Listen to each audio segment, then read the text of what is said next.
The Israeli military says it's preparing to implement the first phase of the peace deal in Gaza.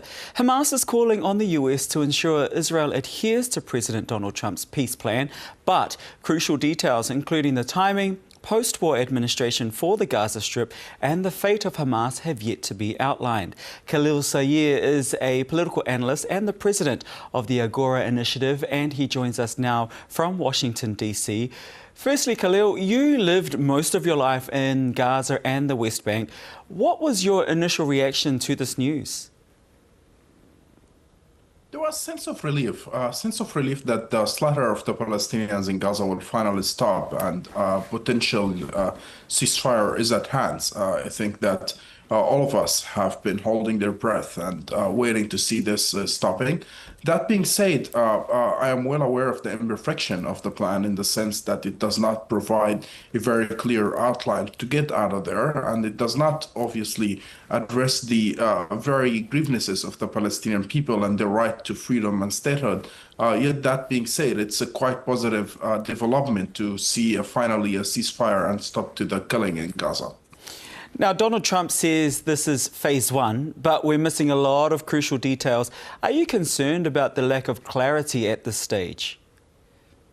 Absolutely. The truth is, Donald Trump does not see it as a phase one because the proposed deal of a 21st point, it talks about only one phase, right? And it seems like the negotiators, especially on the Hamas side, prefer to go to talk about it as phase one and phase two, because phase one, or what they've discussed this time, is the easier part to agree on, which is to release the hostages, to stop the fighting in Gaza, the withdrawal of the Israeli forces. But I think the details of what's known as phase two, which is part of the 21st point plan, is the more complicated part. It's things that included, what's called the Board of Peace that would control Gaza, the technocratic government, armed forces or international forces that would be deployed in Gaza, and most importantly, the disarmament of Hamas, all of which can be very hard for both parties to agree on.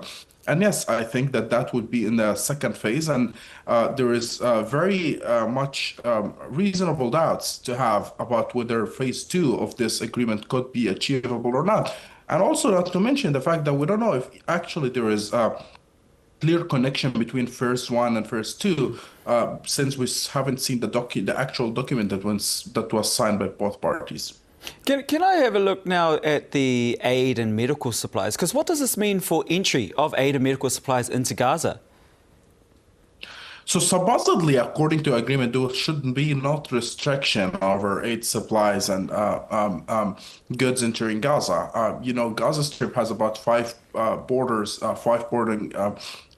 with Israel that has been completely more or less shut down by the Israelis, and one border with Egypt, that is the Rafah crossing border, all of which effectively have been controlled by the Israelis, and medical supplies, goods, and aid has been prevented. So this agreement should provide an easy access to all these much needed aid.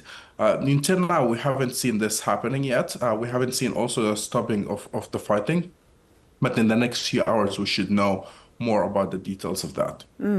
Well, asked about the next phase of the plan, President Trump answered, "I think you're going to see Gaza being rebuilt. We're forming a council of peace, we think it's going to be called." What's your response to President Trump there?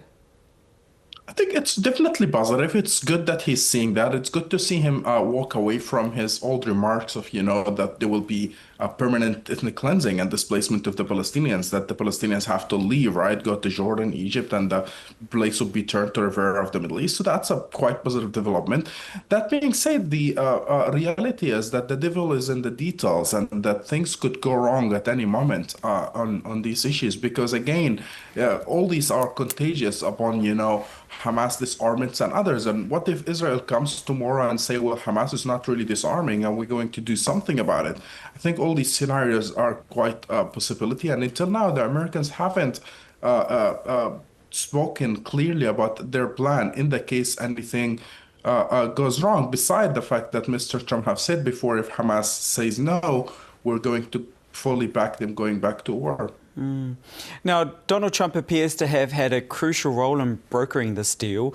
What provoked him into putting more pressure on Israel, and after months of failed negotiations, what went right this time?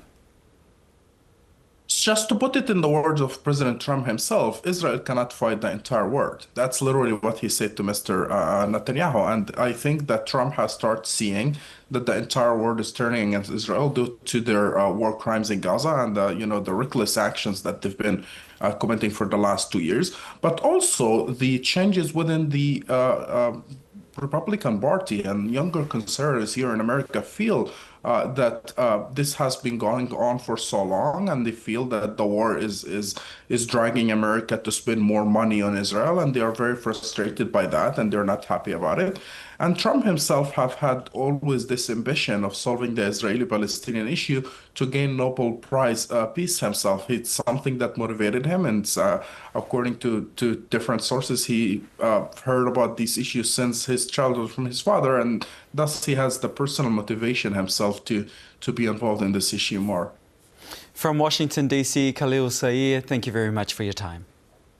Thanks for having me.